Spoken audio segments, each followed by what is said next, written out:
Assalamualaikum warahmatullahi wabarakatuh. Bismillahirrahmanirrahim. Bismillah sadari wa sallam amri wa lulu lisan yaqulu qawli. Selamat berpuasa kepada seluruh mahasiswa yang melihat video ini.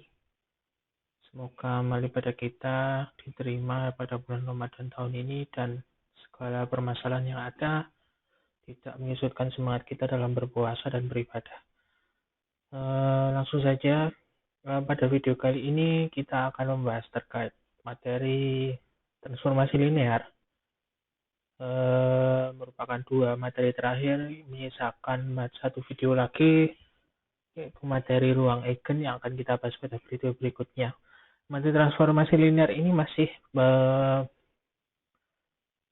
beririsan dengan materi pada video ruang vektor dan ruang hasil kali dalam. Oke, langsung kita mulai saja. Jadi apa pengertian dari transformasi linear?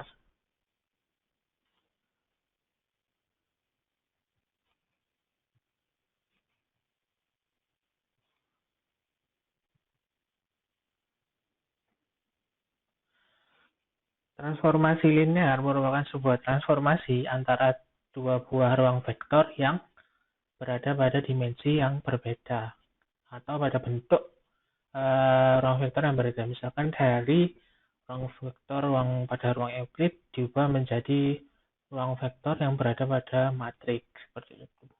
Jadi misalkan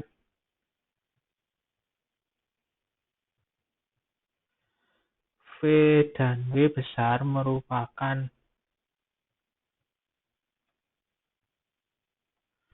ruang vektor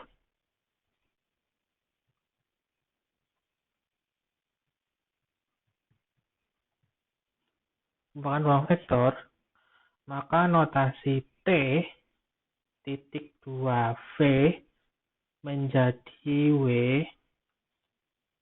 dinamakan sebagai transformasi linear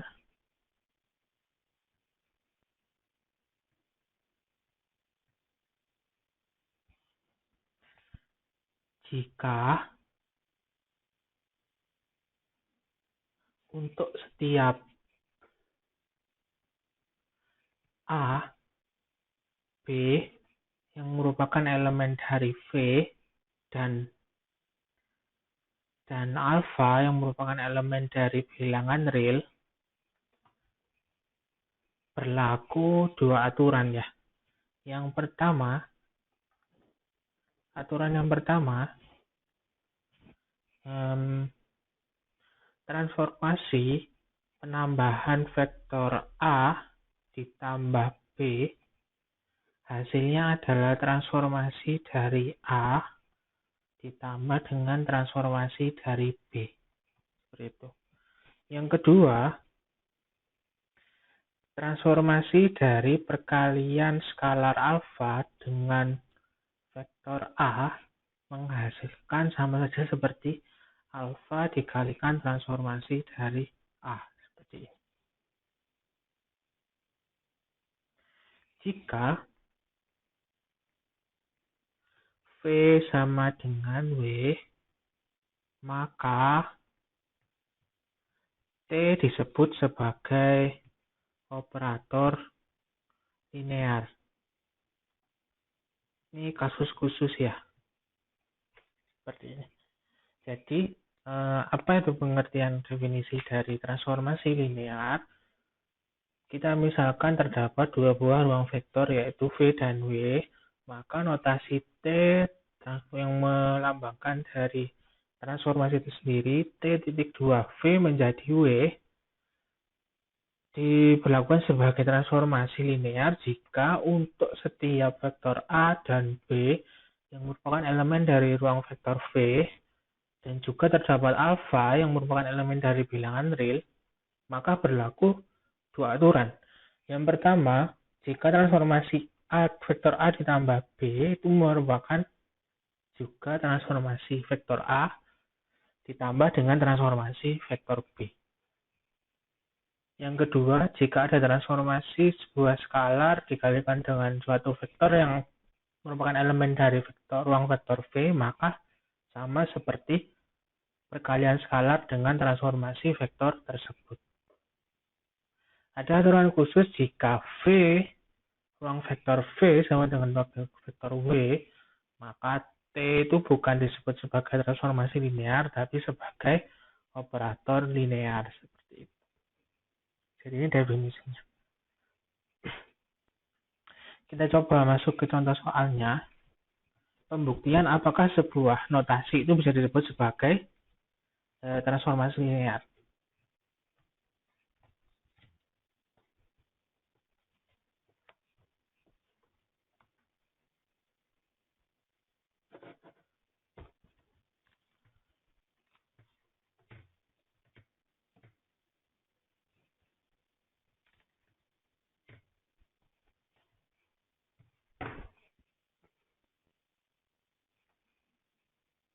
Semisal ada contoh soal.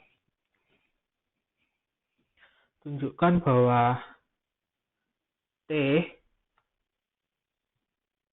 ruang Euclid 2 dimensi menjadi ruang Euclid 3 dimensi dengan aturan transformasi yang berada pada ruang 2 dimensi, misalkan kita lambangkan dengan XY, menjadi bentuk ruang Euclid 3 dimensi dengan pola X minus Y minus XY seperti ini. Kita cek apakah bentuk transformasi ini bisa memenuhi dua aturan yang digunakan untuk mendefinisikan apakah sebuah transformasi itu sebagai transformasi linear. Misalkan kita ambil vektor sembarang pada ruang Euclid 2 dimensi.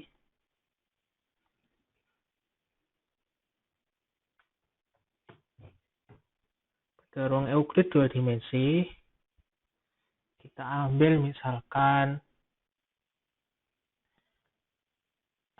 U, V elemen dari ruang Euclid 2 dimensi. U berisi U1 dan U2.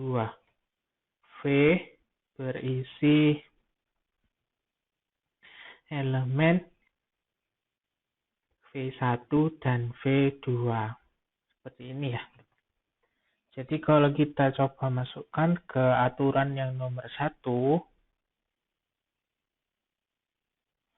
lalu kita juga di sini tambahkan alfa merupakan elemen bilangan real,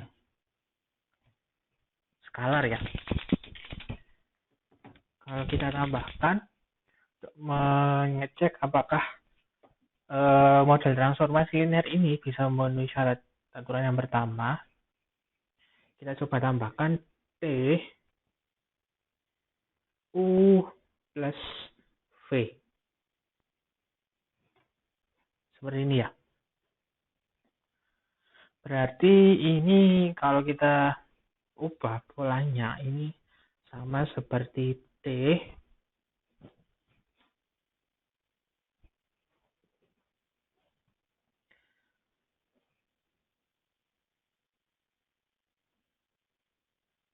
U1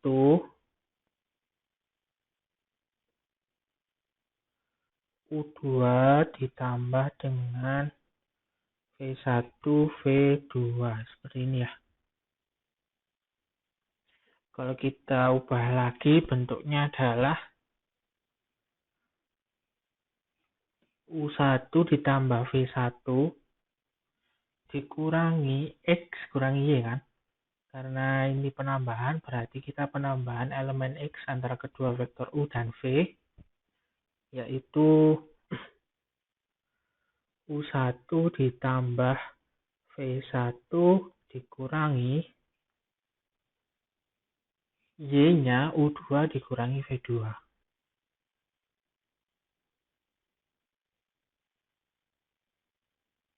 Seperti ini. Elemen kedua kita mengalihkan bilangan minus 1 dengan penambahan elemen X-nya. U1 ditambah U2. Yang elemen ketiga, kita menuliskan bilangan penambahan dari elemen Y-nya. U2 ditambah V2. Ini bukan U2 ya, V1, maaf. Seperti ini. Jadi modelnya kalau kita sederhanakan, saya pindah ke sini. Bentuknya menjadi U1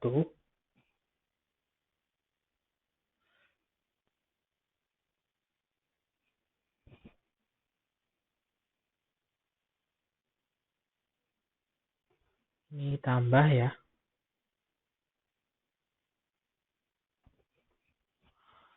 U1 ditambah V1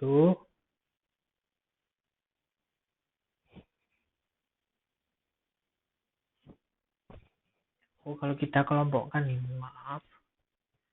Bilangan U-nya sendiri kita kelompokkan karena kita ingin membentuk menjadi transformasi U dalam transformasi V. Ini kalau kita jabarkan lebih detail lagi akan menjadi U1 dikurangi U2 ditambah V1 dikurangi V2 ya. Karena minus dikalikan positif U2 minus dikalikan positif V2 jadinya minus semua. Jadi U1 minus U2, V1 minus V2. Lalu yang kedua kita dapatkan minus U1 ditambah minus V1. Kalau kita kalikan minus ya. Yang ketiga tetap U2 ditambah V2. Jadi kita bisa memisahkan dua hasil transformasi ini menjadi dua bentuk transformasi yang berbeda.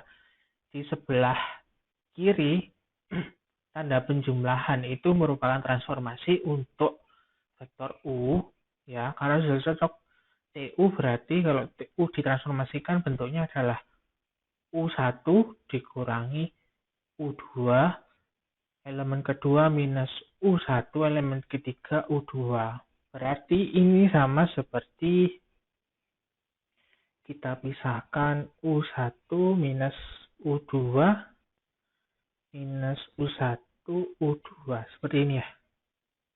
Lalu ditambahkan dengan transformasi dari V. V1 minus V2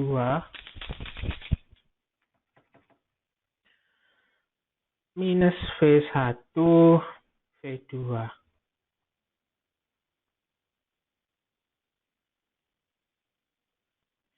Ini bisa kita simpulkan merupakan bentuk TU ditambah dengan TV.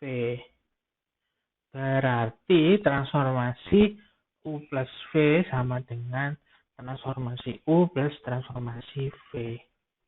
Jadi aturan pertama terbukti. Sekarang kita ngecek aturan yang kedua. Apakah definisi transformasi linear yang ada di sini di atas pojok kiri ini memenuhi syarat nomor 2 juga. Kita coba cek ya.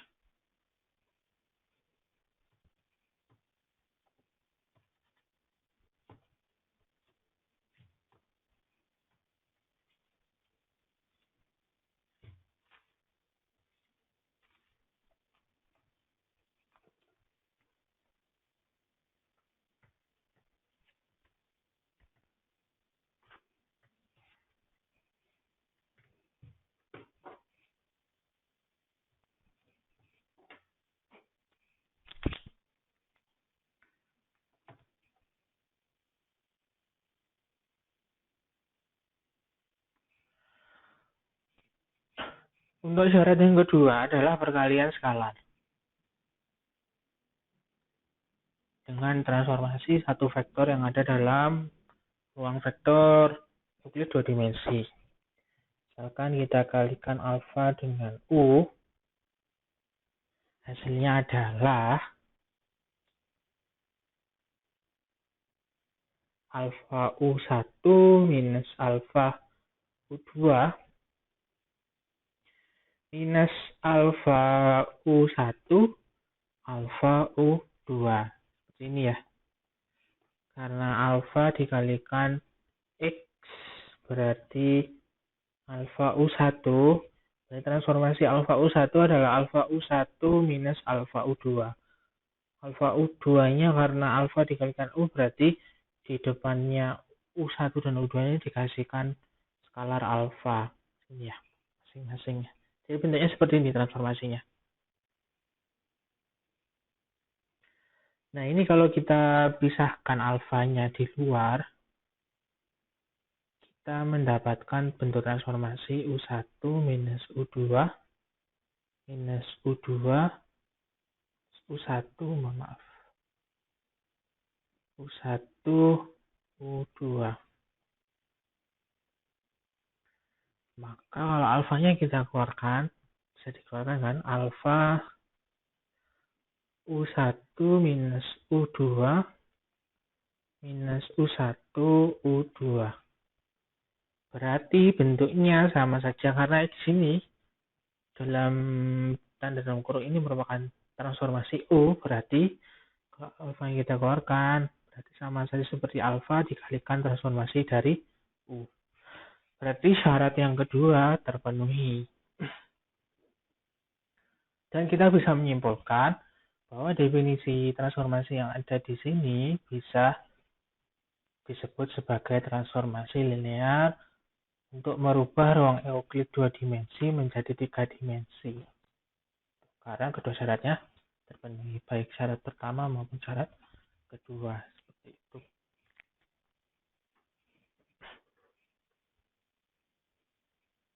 Contoh yang lain, contoh misalkan apakah sebuah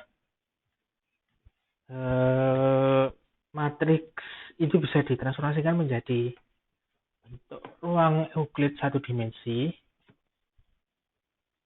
Kalau ruang Euclid 1 dimensi berarti koordinatnya hanya satu titik ya, tanpa ada dua dan satu titik ya, satu poin, satu koordinat saja, tidak dua koordinat.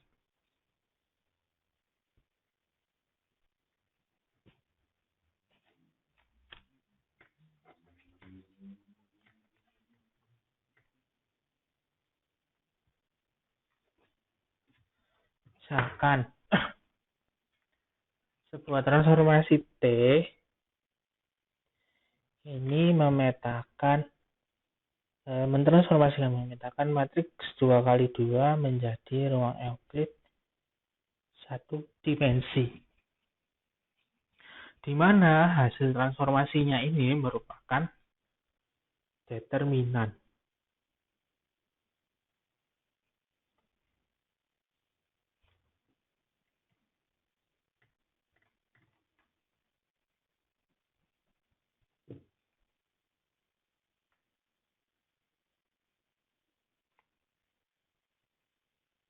Seperti ini ya.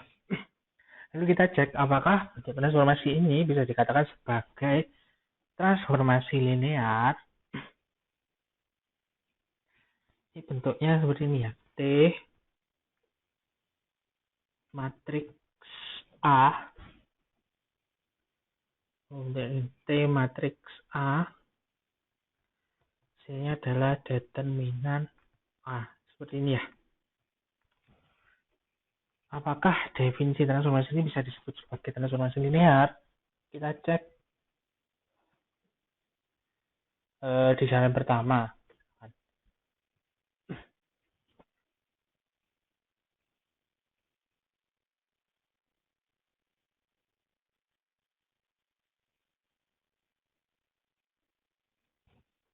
Kita memilih, kalau syarat pertama terlalu panjang ya. Kita coba dicek di syarat kedua langsung aja.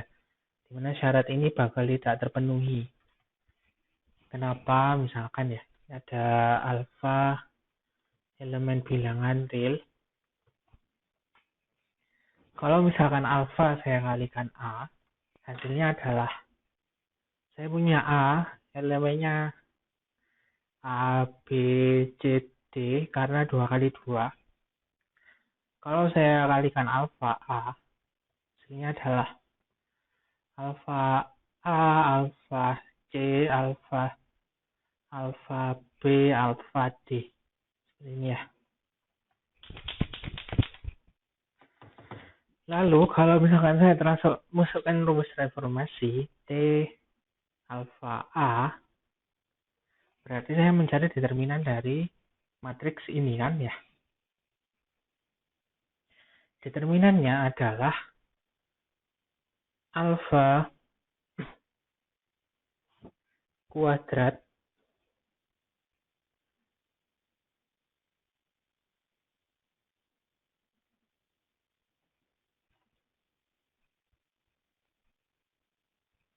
alfa A dikalikan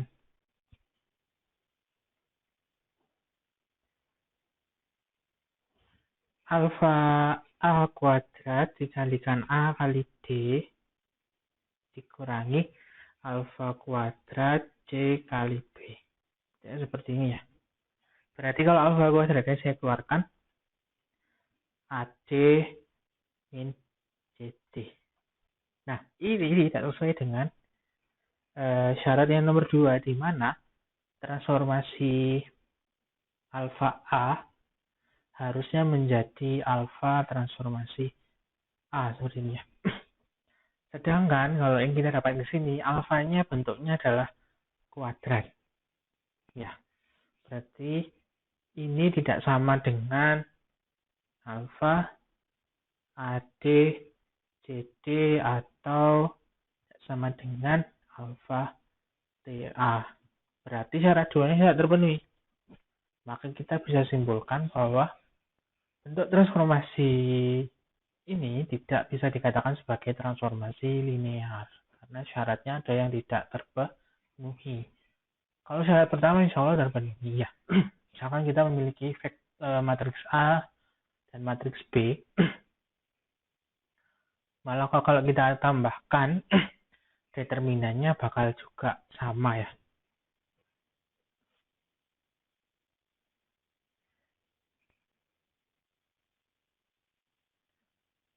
Determinannya ya pasti satu digit gitu maksud saya. Ruang vektor satu dimensi, ruang Euclid satu dimensi jawabannya ya. Karena matriks ini pasti ada determinannya. Matriks 2 kali 2 nilainya pasti ada. Dan itu elemen bilangan real pastinya. Berarti syarat pertama pasti terpenuhi. Karena determinan A ditambah B itu sama dengan determinan A ditambah determinan B.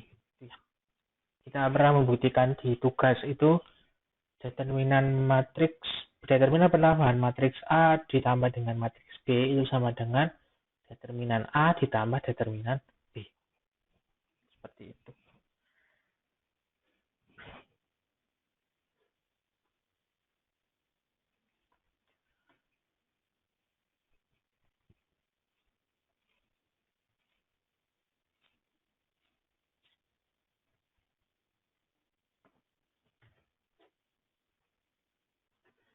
Soal yang ketiga, kita ke contoh soal polinomial.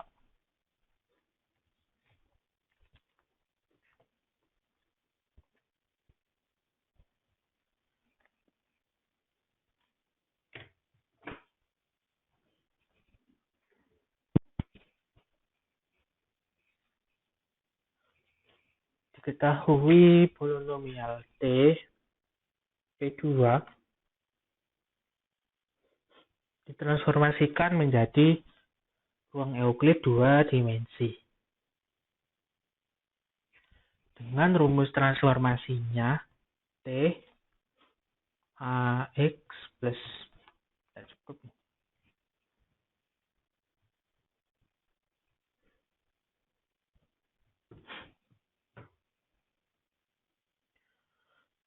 CAX plus BX, kok AX A saja ya, karena AX pangkat 0.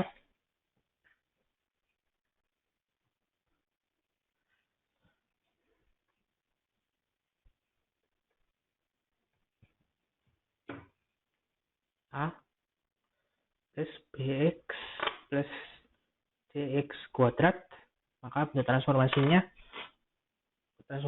adalah A minus B A minus C, seperti ini ya.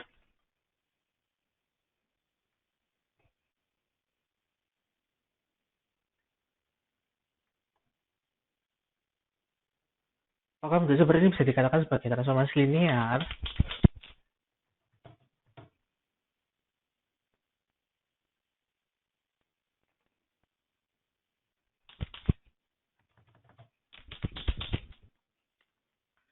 Misalkan kita ambil dua polinomial yang merupakan elemen dari P2, misalkan P dan Q. Ini kita punya U1 plus U2X plus U3X kuadrat.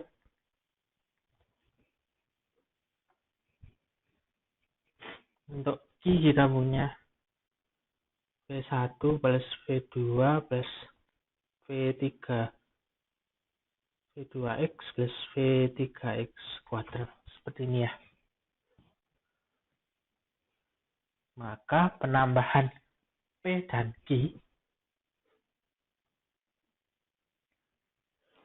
kita memiliki U1 plus V1 plus X dikalikan U2 plus V2 ditambah X kuadrat dikalikan U3 plus V3, seperti ini.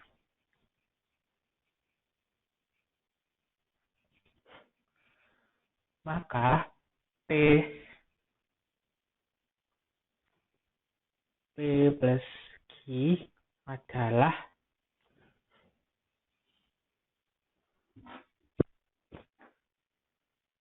A minus B. Ini A, ini B, ini C. Berarti bentuknya adalah ini diminuskan ini ya. U1 plus V1 minus U2 plus V2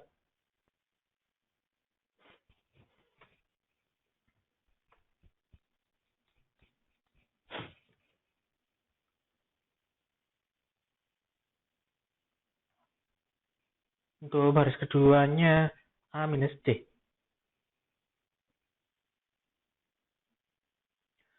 U1 plus V1 minus U3 plus V3.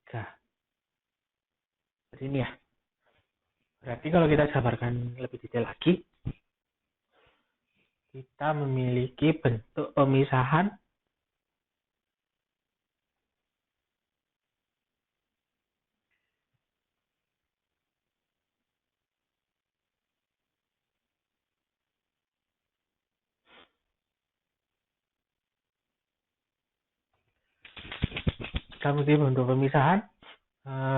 U1 minus U2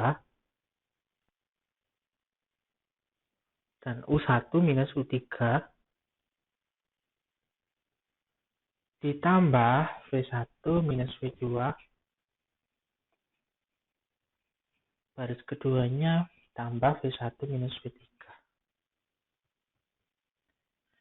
Di mana pemisahan ini sudah mewakili bentuk masing-masing transformasi dari P dan Q. Jadi kita bisa simpulkan bahwa transformasi P plus Q ini juga bisa diubah ke dalam bentuk transformasi P ditambah transformasi Q. Berarti syarat pertama terpenuhi. Seperti itu.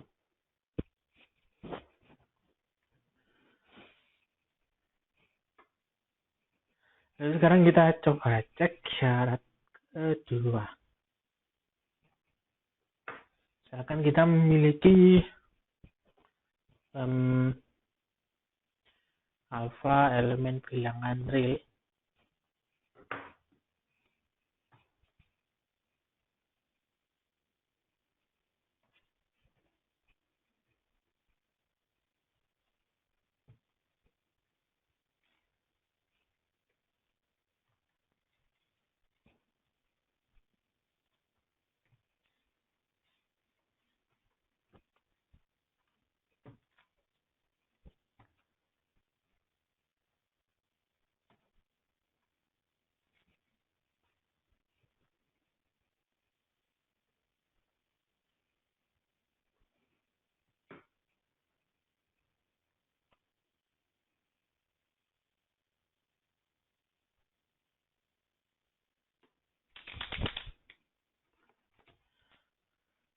Alfa merupakan elemen bilangan real, maka P alfa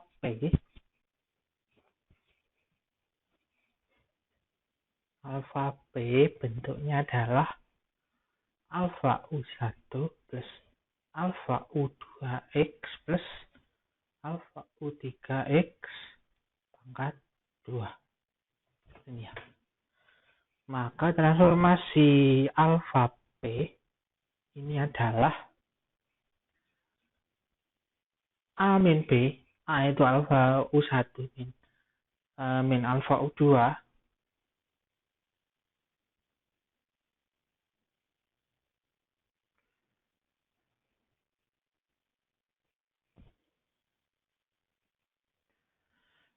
alfa minus C berarti alfa U1 minus alfa U3. Seperti ini. Maka ini kalau misalkan alfanya kita keluarkan,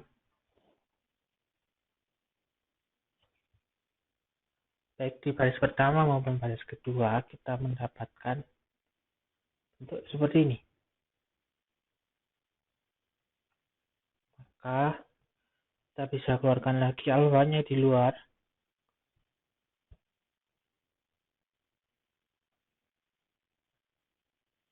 Ini sama seperti alfa T dari P. Jadi syarat 2 juga terpenuhi. Karena kita bisa merubah bentuk transformasi alfa dikalikan P menjadi alfa transformasi P. Seperti itu. Lalu bagaimana kalau kita ingin mencari nilai dari bentuk polinomial yang diketahui? Misalkan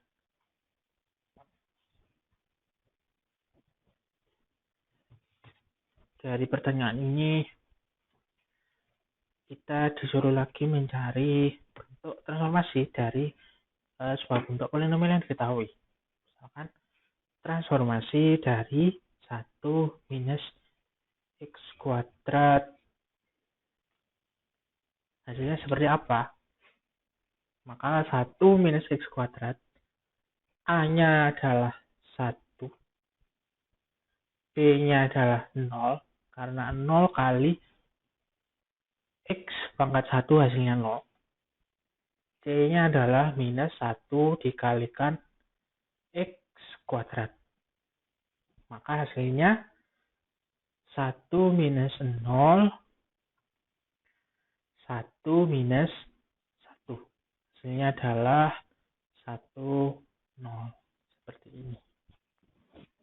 Ya.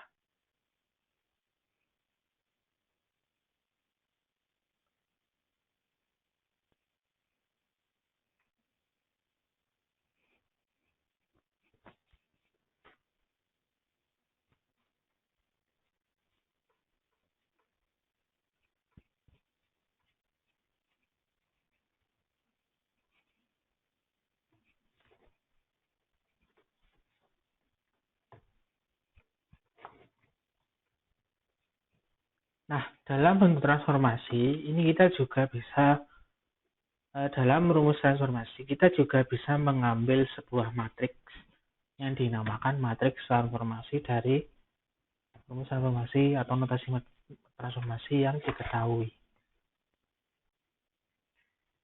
Ya.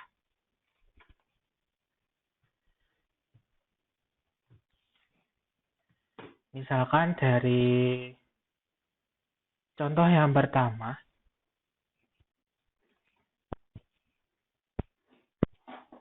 definisinya dulu ya.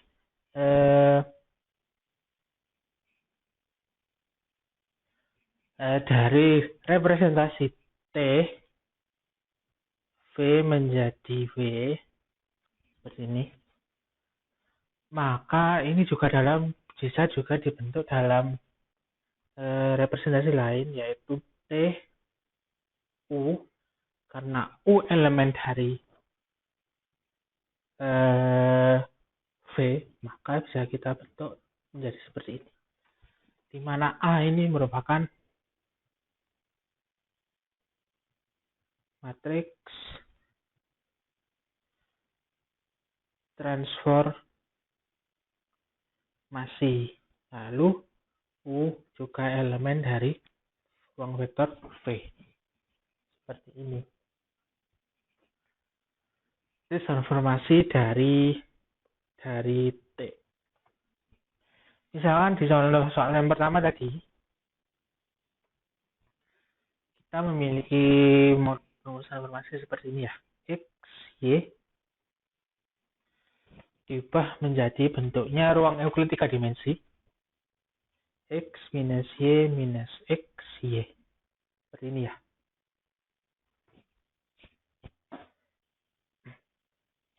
Di mana X, Y ini bentuknya U, berarti di sisi kanan setelah tanda penjumlahan kita ubah bentuknya menjadi AU ya.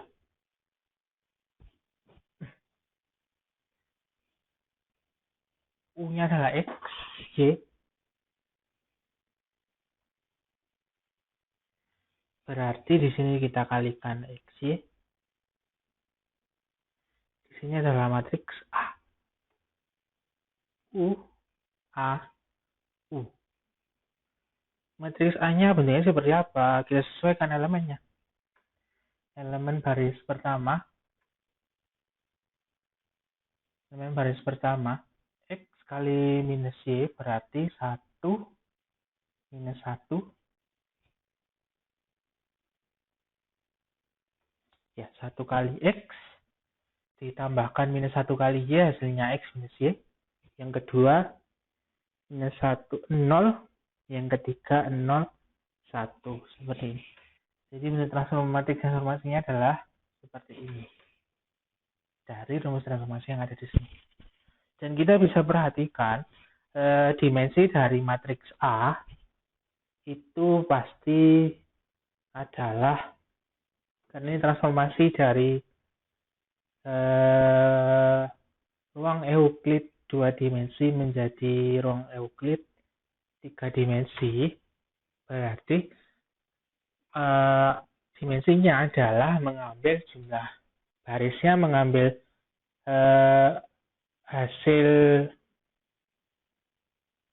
dimensi dari hasil transformasi yaitu 3. Kolomnya mengambil domain dari transformasi yaitu 2. Seperti ini. Jadi dimensinya A itu 3 kali 2. Kalau berkaca pada rumus transformasi yang ada di sini contohnya. Kalau misalkan 3 ini saya andaikan M, 2 ini saya andaikan N, berarti A M kali N dimensinya.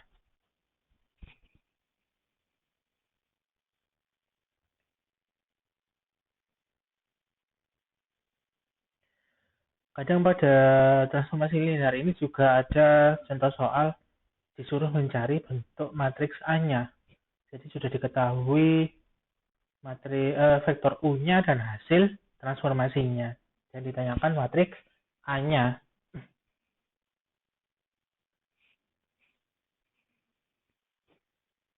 Seperti itu. Dari himpunan yang terbatas. Misalkan, saya hapus dulu.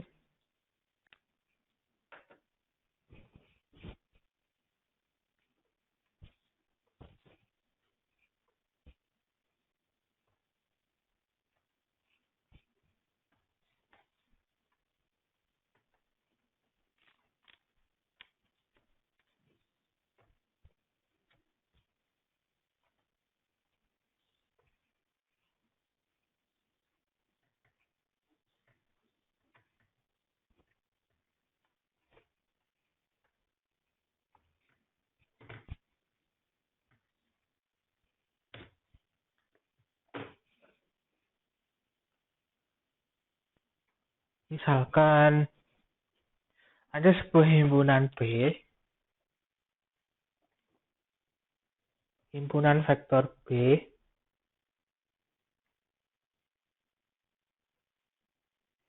yang merupakan basis bagi ruang vektor V.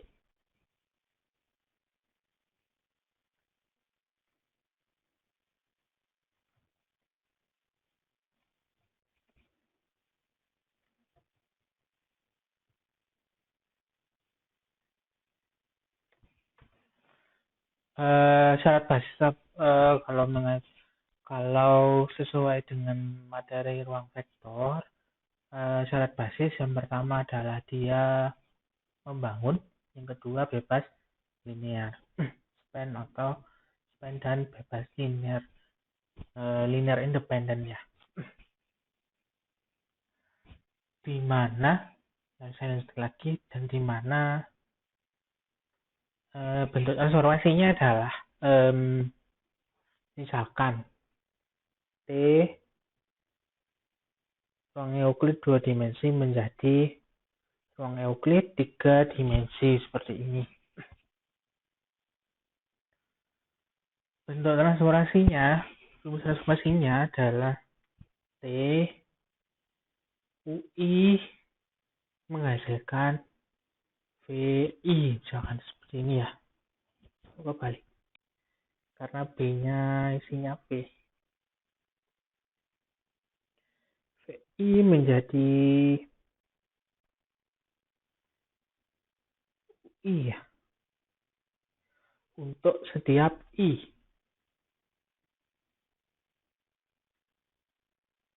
Karena hanya dua elemen, berarti untuk I1 dan I2 atau 2, maka bentuk transformasinya adalah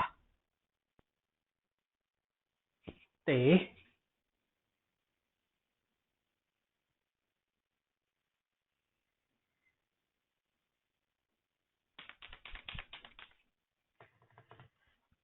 ini kita mencari matriks transformasinya. Jadi gimana cara mencarinya ya? Kita pakai inverse. T U1 menghasilkan V1 menghasilkan U1 dan T V2 menghasilkan U2 seperti ini ya.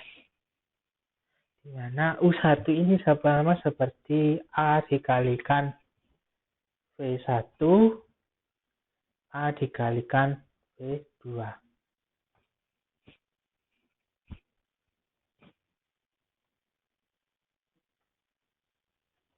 Nah, ini matriks transformasi. Ini baca pada pengertian matriks transformasi yang sudah kita bahas sebelumnya. Sehingga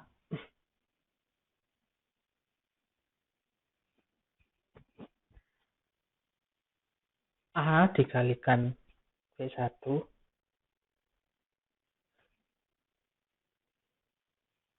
V2 ini hasilnya adalah U1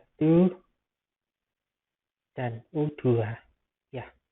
A dikalikan U1 hasilnya ini, A dikalikan V2 hasilnya U2.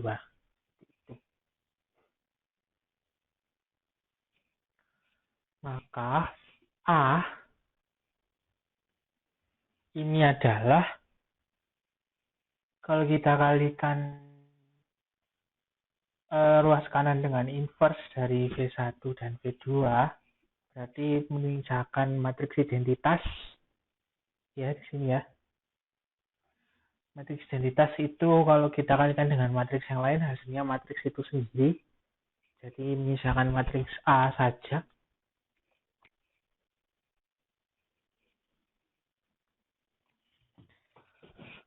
ini sama dengan U1 U2 dikalikan inverse dari V1 V2 seperti itu. Nah, kenapa yang bisa di ruas kiri menjadi A saja? Karena sebuah matriks dikalikan dengan inverse dari matriks itu, hasilnya adalah matriks identitas. apapun matriksnya dikalikan matriks identitas, hasilnya matriks itu sendiri. Jadi A dikalikan I, hasilnya adalah A. Jadi kita bisa mencari A itu hasil perkalian antara jawaban yang diketahui dengan inverse dari matriks yang ingin ditransformasikan. Seperti itu.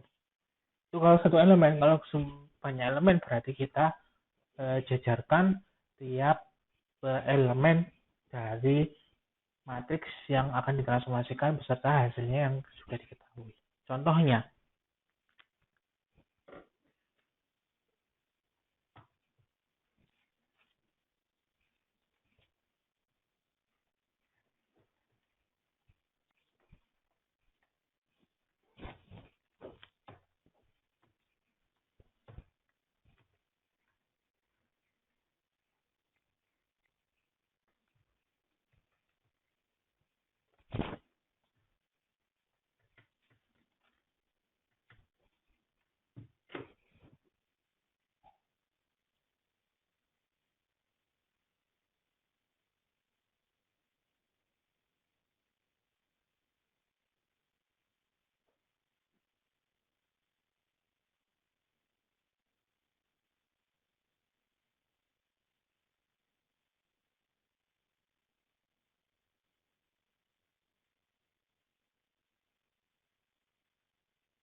ya, terdapat 3 elemen B, himpunan B memiliki 3 elemen, 1, 1-1, yang kedua 0, 1-1, yang ketiga 0-1, seperti ini ya. Kita andaikan V1, V2, dan V3 yang merupakan basis bagi ruang Euclid 3 dimensi. Lalu ada bentuk transformasi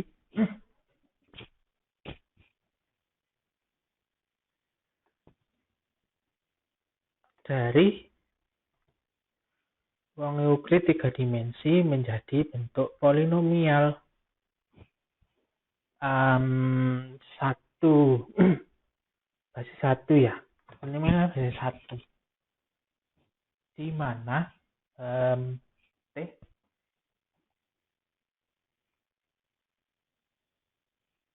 VI itu hasilnya adalah A, VI atau PI ini ya. Untuk setiap I. Seperti itu. Dan sudah diketahui hasilnya. P1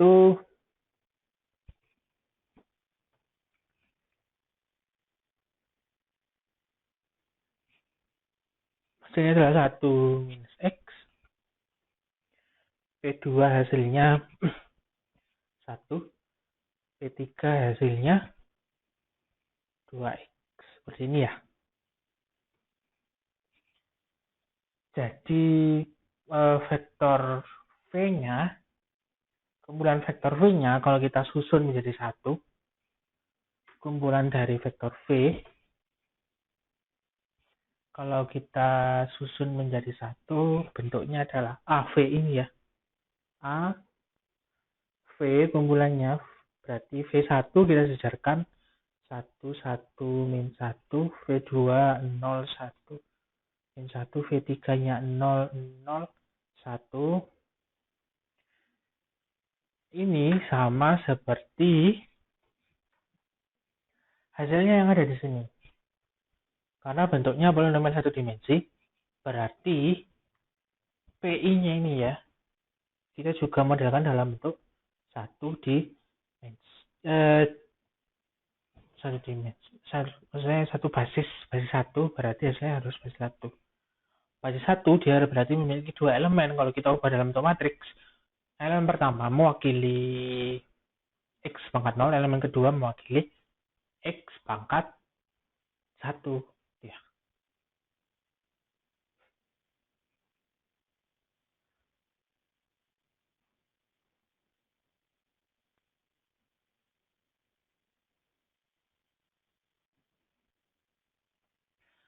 Satu min 1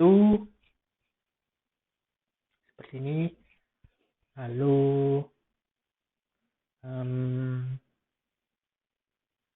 yang kedua elemennya adalah 1 kosong. Yang ketiga hasilnya B3-nya adalah 2 02 ya. 02. Jadi bentuknya seperti ini.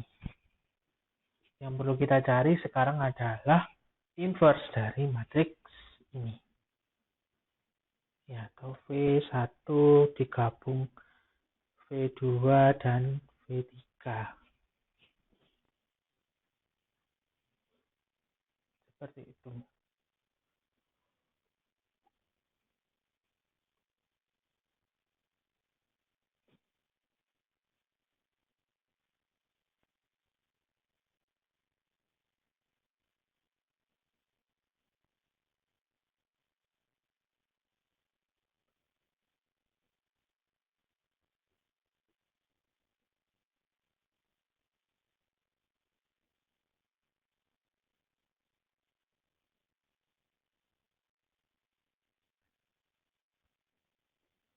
Karena P ini dia dimensinya adalah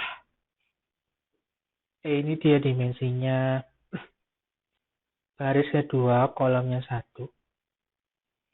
Seperti ini ya. Lalu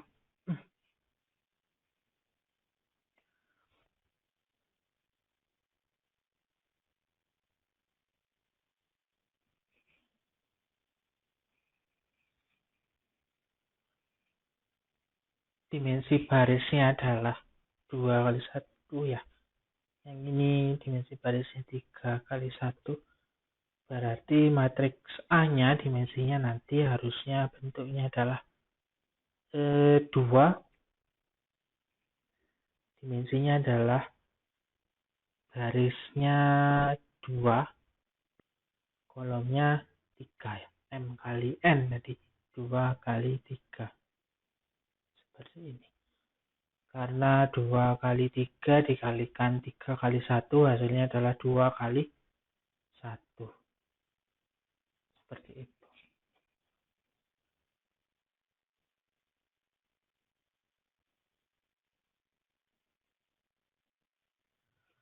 Ya, transformasinya seperti ini. Berarti A-nya itu harus bentuknya 2 kali 3. Agar hasilnya 2 kali 1. Seperti itu.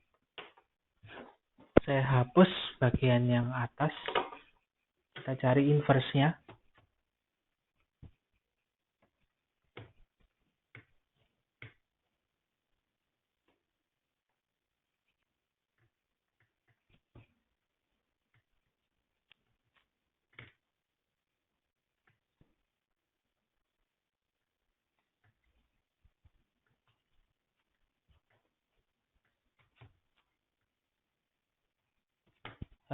Kita pakai cara kofaktor ya.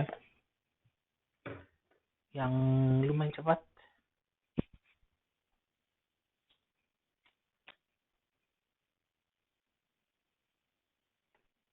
Jadi determinannya ini adalah karena ini segitiga atas ya, ini matriks segitiga atas,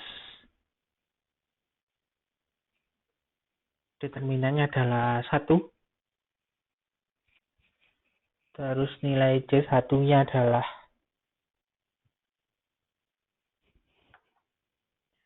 menghilangkan C11, C12, C13, C21, C22, C23, C31, C32, C33. Rumusnya adalah min 1 dikalikan min 1 pangkat I plus J dikalikan dengan minor 11. Minor 11 menghilangkan baris 1, kolom 1. Berarti determinannya adalah 1. Minus 1 kuadrat dikalikan 1 hasilnya 1.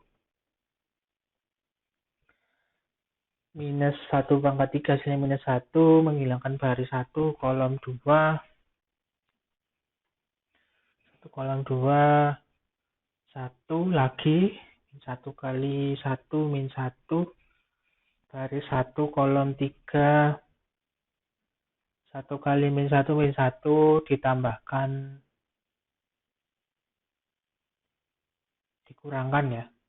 Ditambahkan 1 kali min 1 dikurangkan 1. Dikurangkan min 1 hasilnya 0. C21 min 1 pangkat 3 min 1. Ya, min 1 dikalikan baris 2. Baris 2. Kolom 1. 0.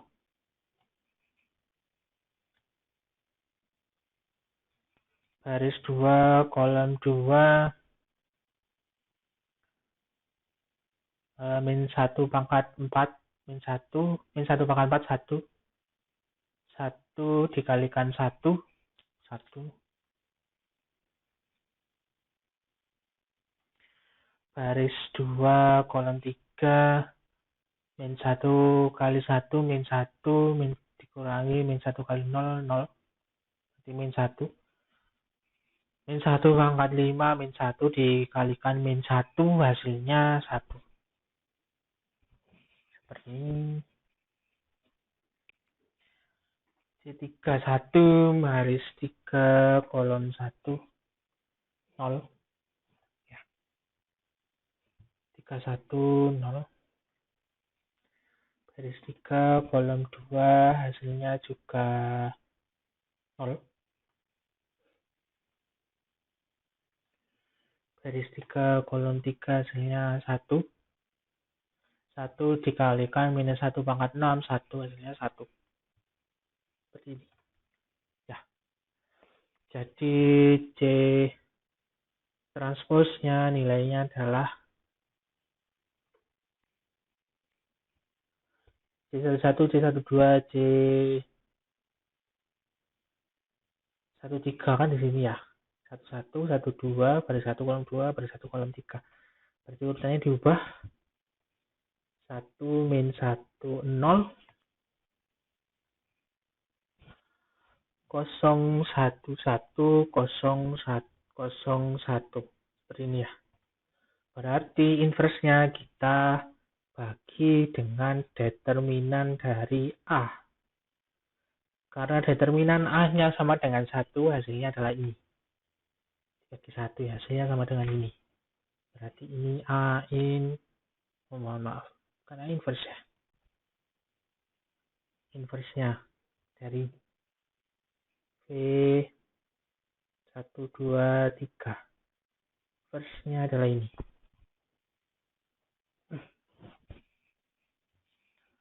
Maka kita kalikan ini dengan inverse. Saya hapus.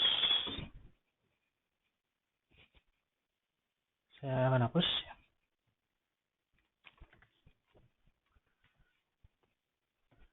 Karena saya menganggap masih ingat terus kofaktornya, jadi saya langsung renggang tadi nilainya.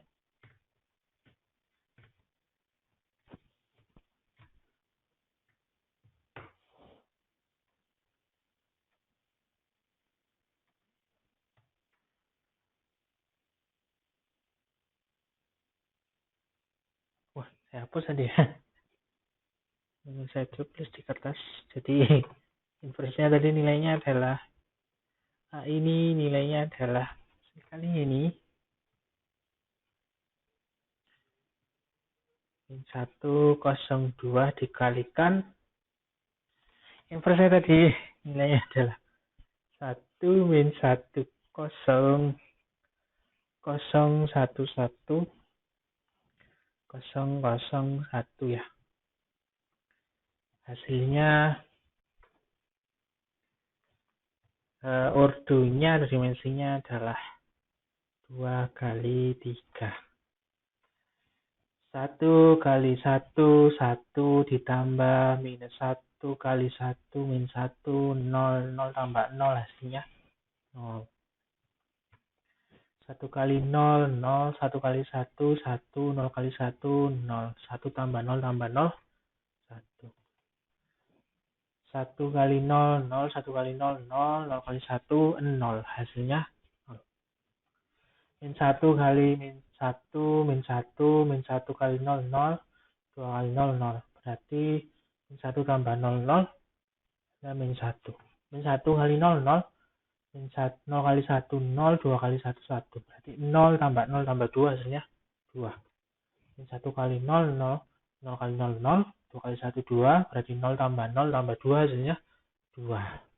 Jawabannya seperti ini. A-nya adalah ini. Seperti itu.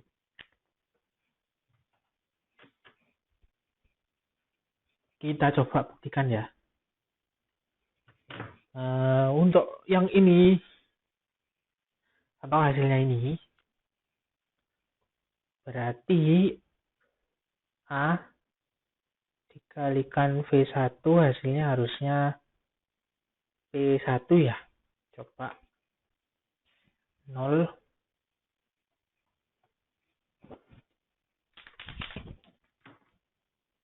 0 1 0 0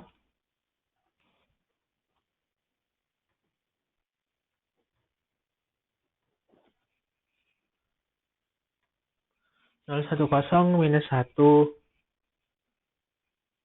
2 dikalikan 1 1 min 1. Berapa hasilnya? 0 0 0 kali 1 0, 1 kali 1 1, 0 kali min 1 min 1. Berarti 1 tambah 0 tambah 0 hasilnya 1. Min 1 kali min 1 hasilnya min 1. 2 kali 1 hasilnya 2. 2 tambah min 1 hasilnya 1. 2 kali min 1 min 2. 1 kurangi 2 hasilnya min 1. Berarti sama ya. Terbukti berarti. Jawabannya benar.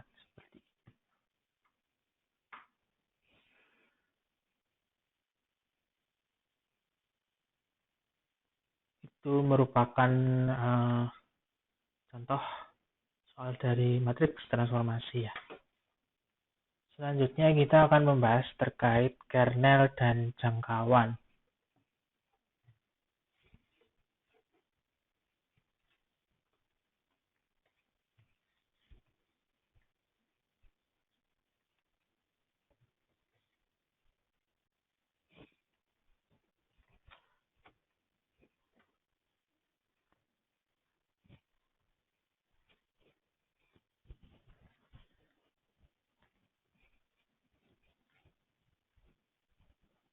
Jadi apakah itu kernel?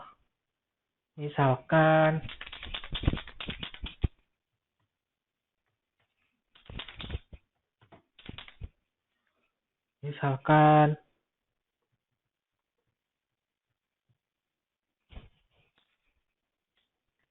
T, V, W merupakan transformasi linear, maka semua unsur V yang dibetakan ke vektor 0 di W dinamakan kernel T.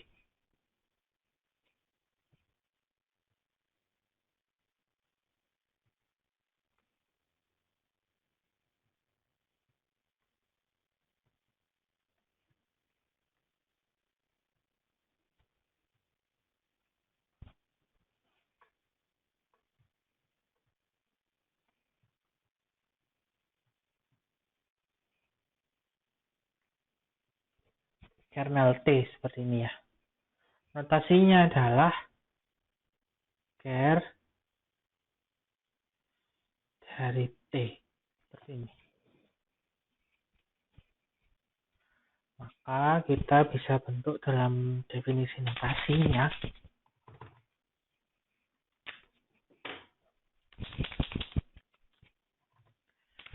Ker T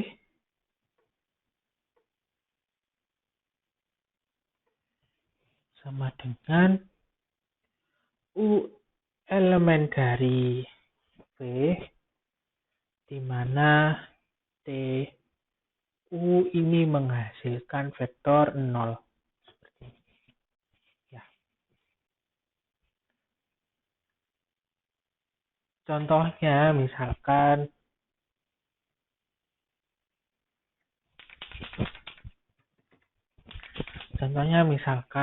T R2 ditransformasikan menjadi R3. Polinomial 2.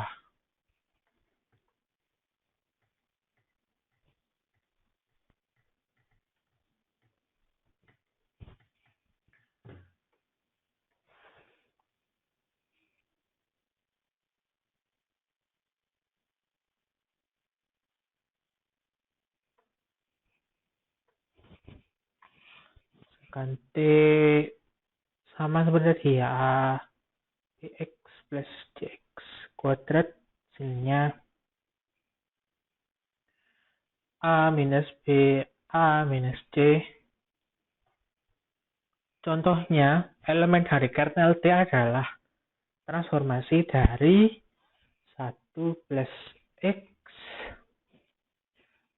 X kuadrat. Ini berarti 1 min 1, 1 min 1. Hasilnya adalah vektor 0.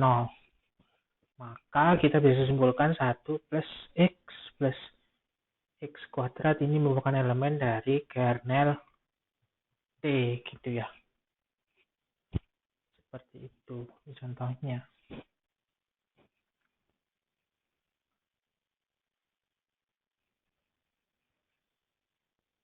Sementara itu, ada elemen lain yang tidak menghasilkan 0. Misalkan 1 plus 2X plus X kuadrat. Berarti ini adalah 1 minus 2, 1 minus 1. Berarti hasilnya adalah minus 1, 0. Tidak sama dengan vektor 0. Berarti tidak semua elemen dari polinomial 2 itu merupakan kernel dari T. Ya. Tapi semua unsur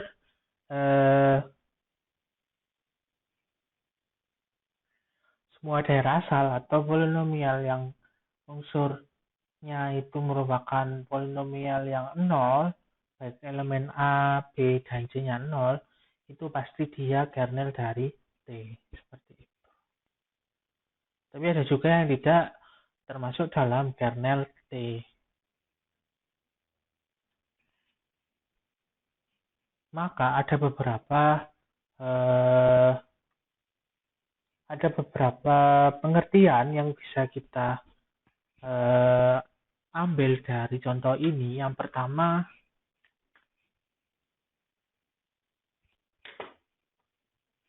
saya hapus dulu.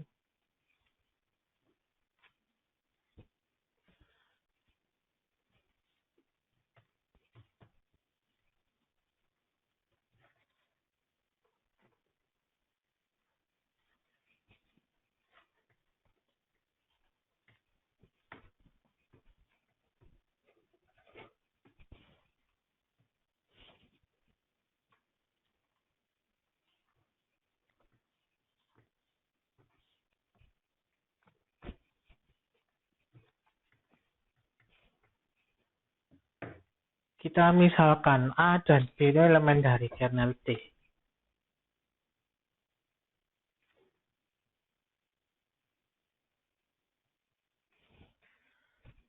Dan alfa elemen dari bilangan real.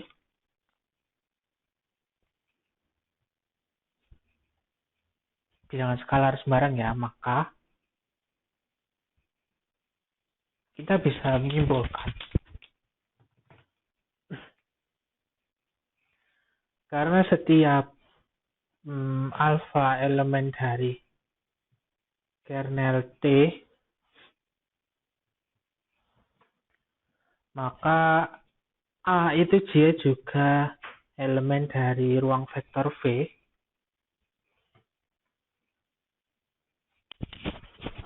sehingga TA itu menghasilkan vektor 0, maka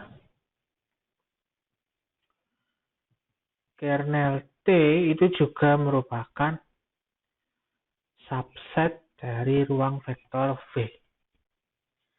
Yang kedua, bahwa setiap vektor 0 itu merupakan elemen dari kernel T. Artinya, untuk transformasi vektor 0 itu pasti dia menghasilkan vektor 0. Oleh karena itu, kernel T tidak merupakan himpunan kosong. Ya, kernel T-nya bukan merupakan himpunan kosong karena vektor 0 ini pasti merupakan elemen kernel dari T. Karena hasil transformasi vektor 0 hasilnya pasti vektor 0. Seperti itu. Yang ketiga,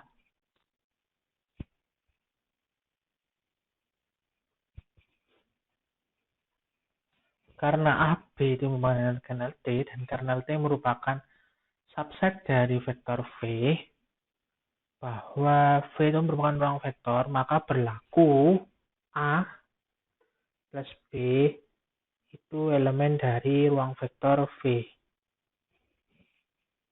Maka akibatnya T A plus B ini T A T B hasilnya juga vektor 0.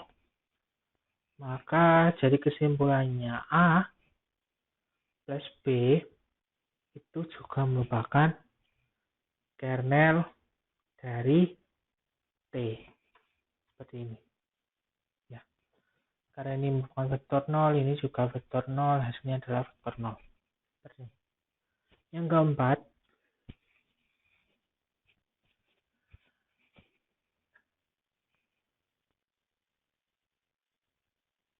untuk setiap alfa bilangan real, maka berlaku T alfa kali A, hasilnya adalah alfa kali TA, hasilnya adalah alfa kali vektor 0, hasilnya adalah vektor 0. Seperti itu.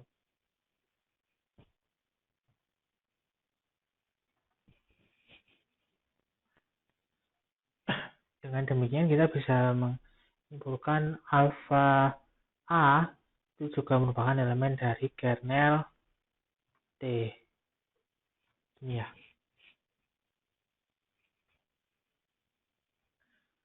Maka terbukti bahwa transformasi V ke W adalah transformasi linear, maka kernel T juga merupakan subruang vektor dari vektor ruang vektor V. Seperti itu. Karena kernel T merupakan subruang, berarti kita bisa mencari basis dari kernel T. Ya. Pengertian subruang itu berarti dia harus tertutup terhadap operasi penjumlahan dan tertutup terhadap operasi perkalian skalar. Selain itu dia harus subset dari ruang vektornya, selain itu dia tidak sama dengan himpunan kosong. Berarti ada 4 syarat yang terpenuhi untuk ruang vektor, subruang vektor. Maka kita bisa asumsikan kernel T ini merupakan subruang vektor dari vektor ruang vektor V. Seperti itu. Karena subruang vektor berarti kita bisa mencari basis dari kernel T. Misalkan contoh soalnya. Ini terakhir ya.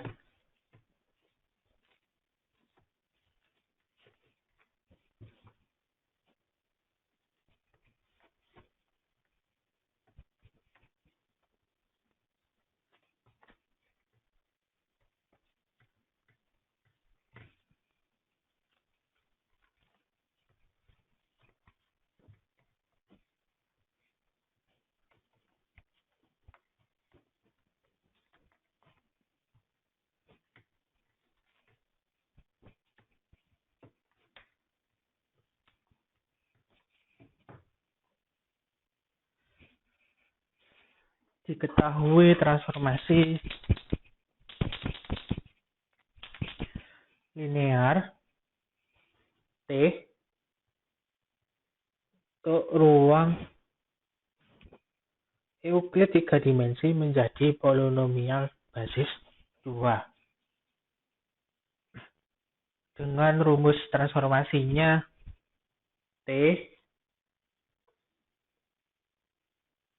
A, B, C karena berada pada ruang Euclid 3 dimensi menjadi polinomial 2 dimensi. Polinomial basisnya 2, bukan 2 dimensi. A plus B 2A minus C X plus 2A plus B X kuadrat, seperti ini ya. Lalu pertanyaannya, tentukan basis dan dimensi dari kernel T dan rank dari transformasinya. Maka kita bisa simpulkan jika ini merupakan kernel D, hasil transformasi A plus B A, B, C ini merupakan vektor 0. Seperti ini ya.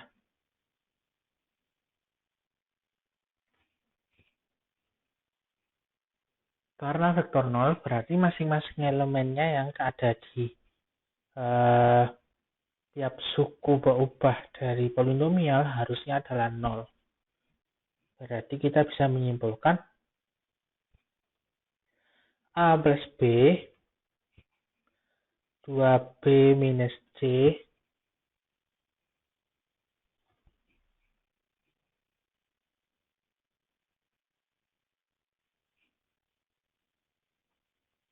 ini ada yang kurang ya, maaf.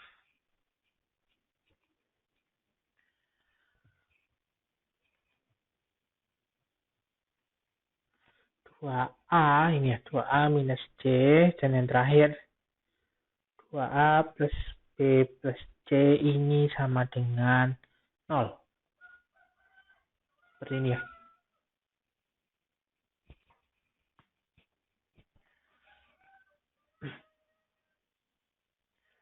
Berarti kita punya model transformasi matriksnya adalah A-nya adalah bentuk ini. U-nya adalah ini. Berarti A plus B dikalikan A, B, C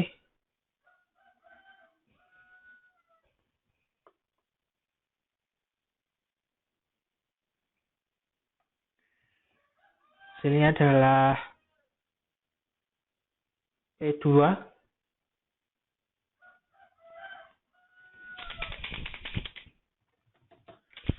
maka ini kalau kita bentuk dalam matriks 0, 0, 0 A plus B 1, 1, 0 2A minus C 2, 0, min 1 2A plus B plus C 2, 1, 1 seperti ini. Bentuk matriks transformasinya adalah seperti ini.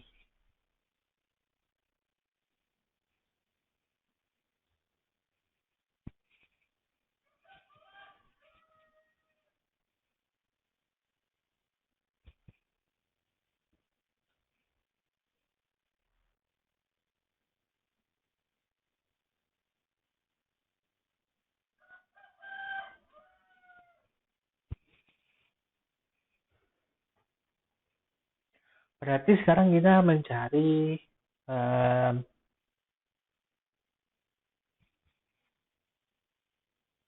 basisnya dari kernel T. Itu kita berarti mencari solusi dari ABC-nya. Setelah dikalikan oleh A. Berarti kita ini sama seperti bentuk model SPL homogen. Kita kemarin pada materi sebelum masuk ke ruang vektor, eh,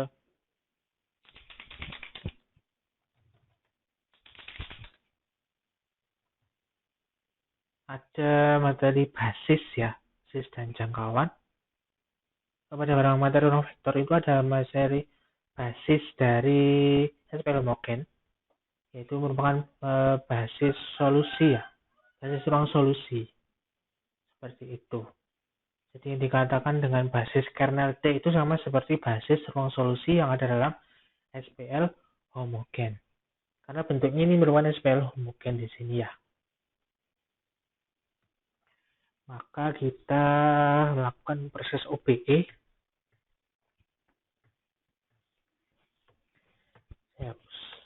Pada matriks A agar kita bisa tahu nilai dari ABC.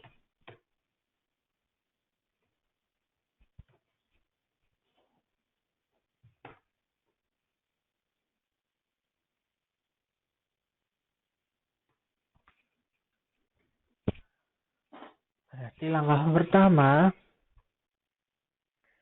saya kalikan minus 2. B1 tambah B2. Minus 2 B1 tambah B3. Hasilnya 100. Minus 2 kali 1 minus 2 kali tambah 0. Kita yang lakukan baris kedua dulu, hasilnya di sini kosong. Bukan kosong ya. Minus 2.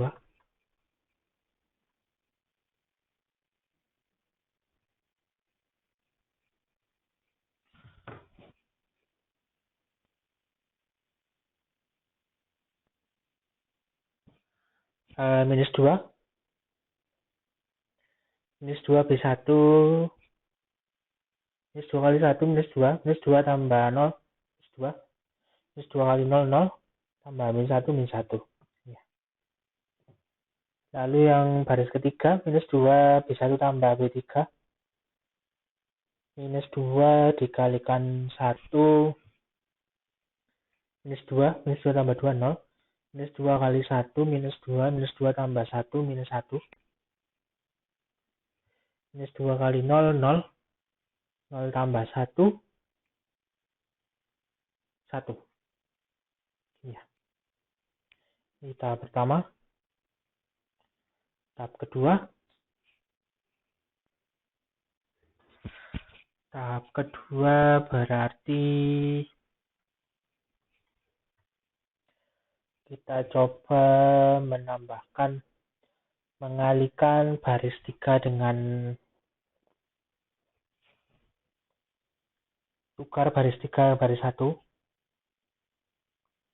Baris 3 dengan baris 2. Baris 3 dengan baris 2. Ya. Lalu kita mengalihkan baris 2 dengan min 1. Hasilnya adalah 0,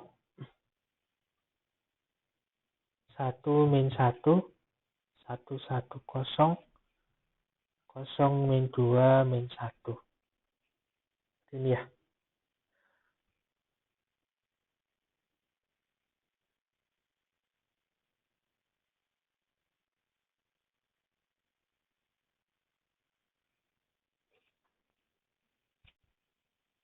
Lalu operasi yang ketiga,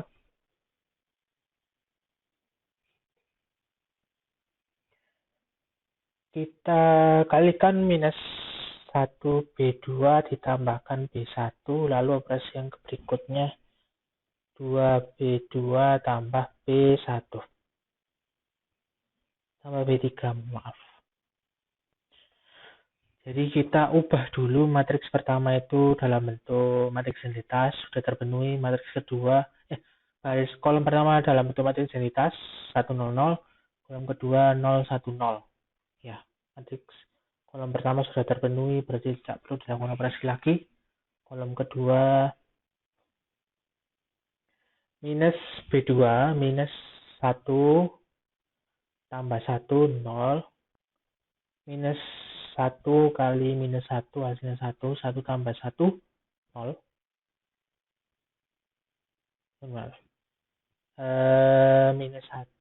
minus 1 kali minus 1 hasilnya 1, 1 tambah 0, 1. Ya. 2 kali minus 1, 2 kali 1 hasilnya 2, 2 tambah 2, 2 tambah minus 2 hasilnya 0. 2 kali minus 1 hasilnya minus 3. 2 kali minus 1 hasilnya minus 2. Minus 2 tambah minus 1 hasilnya minus 3. Seperti ini ya. Lalu operasi keempat. Minus 3. Salah.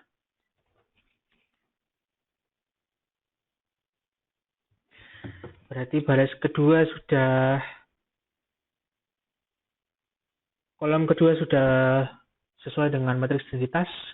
Kita lewati, sekarang kita ngecek kolom ketiga. Agar 3 ini bisa jadi 1, caranya kita bagi minus sepertiga B3.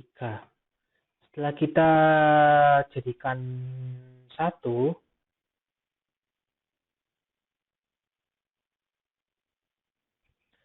kita kalikan, kita tambahkan B3 dengan B2,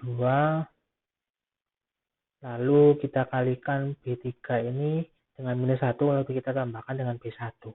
Hasilnya 001,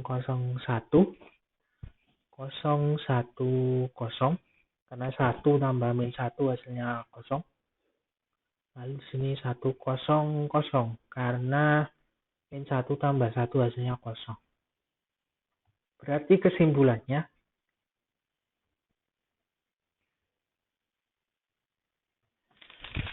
solusinya tunggal. Solusinya tunggal yaitu A sama dengan 0, B sama dengan 0, C sama dengan 0. Seperti ini. Solusinya adalah tunggal. Karena solusinya tunggal, berarti basis ruang solusinya adalah himpunan kosong.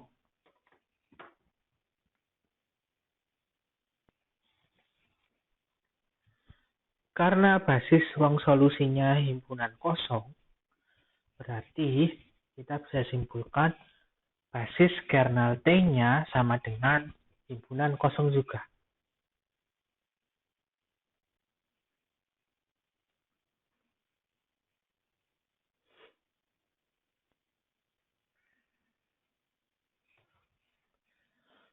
Kosong atau vektor 0.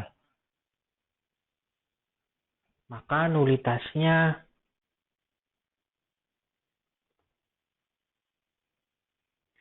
sama dengan 0. Seperti ini. Karena solusinya tunggal, yaitu A sama dengan 0, B sama dengan 0, C sama dengan 0. Seperti ini. Kapan solusinya tidak 0, basis kernel T tidak sama dengan 0? Ketika terjadi solusi tak hingga banyak. Kita andaikan misalkan sebagai satu parameter A dan B, maka kolom pertama yang dikalikan dengan A, parameter bebas A itu merupakan basis pertama, ditambah dengan matriks kolom misalkan A, B, C. Misalkan saya simpulkan ya, kalau solusinya tak hingga banyak, maka misalkan 101 ini dikalikan T ditambah 202 ini dikalikan P, seperti ini.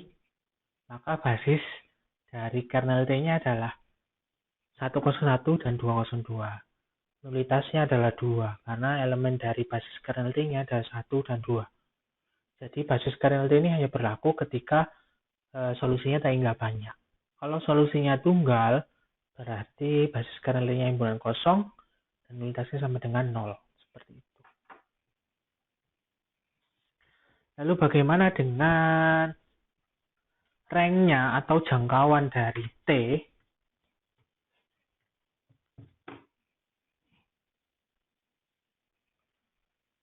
Karena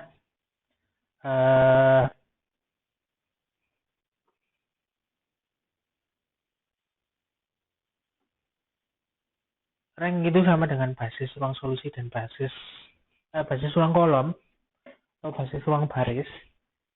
Karena setelah dilakukan OBE, kita mendapatkan satu utama dari ketiga indeks barisnya, baik baris pertama, baris kedua, dan baris ketiga. Ada satu utamanya. Maka kita bisa simpulkan basis ruang kolom untuk matriks A, karena ini kita mencari operasi OBE dari matriks A, berarti basis ruang kolomnya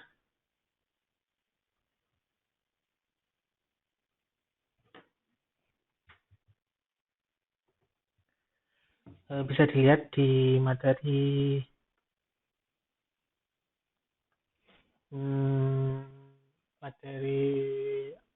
dalam video ruang hasil kali dalam itu. Sebelumnya ada apa itu basis ruang kolom dan basis ruang baris. Basis ruang kolomnya ada 3 elemen, ya. Elemennya adalah 102, 121, dan 0-11. Ada 3, mohon maaf. Jadi seluruh kolom yang ada dalam matriks A. Maka kita bisa simpulkan ini merupakan jangkauan. Basis ruang kolom itu sama saja seperti jangkauannya. Jangkauan dari T berarti dibentuk dalam persamaan linearnya.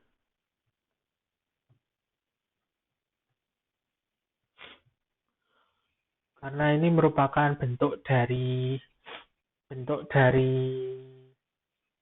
perubahan bentuk dari polinomial menjadi matriks, berarti jangkauan dari T itu adalah bentuk polinomialnya dari matriks yang di awal ini. Berarti nilainya saya hapus dulu ya.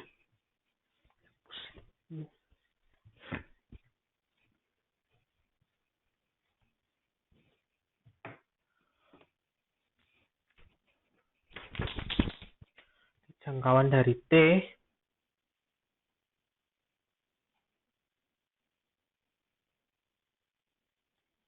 elemennya adalah 1 plus 2x kuadrat, 1 plus 2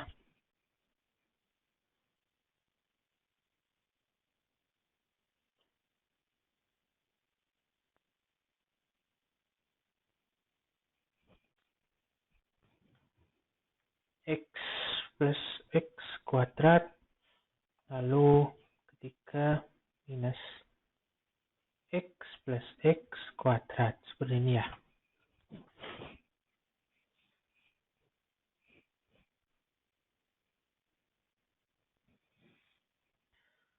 Ini adalah bentuk dari matriks transformasinya tadi. Kalau diubah dalam bentuk polinomial, berarti ranknya adalah itu sama dengan sigma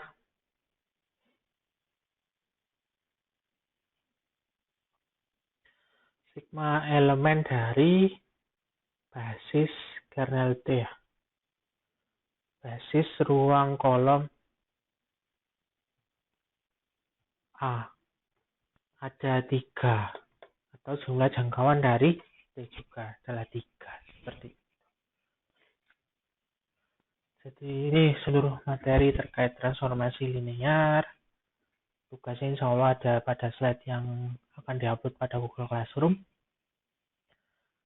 Jika ada pertanyaan tentang materi yang ada di video ini, silakan ditanyakan di grup WA, Google Classroom, atau di komen YouTube. Saya akhiri materi perkuliahan terkait transformasi linear. Kita masih menyisakan satu materi tambahan, yaitu ruang eigen yang akan saya sampaikan insya Allah minggu depan. Semoga tetap sehat selalu. Barakallahu fikum. Assalamualaikum warahmatullahi wabarakatuh.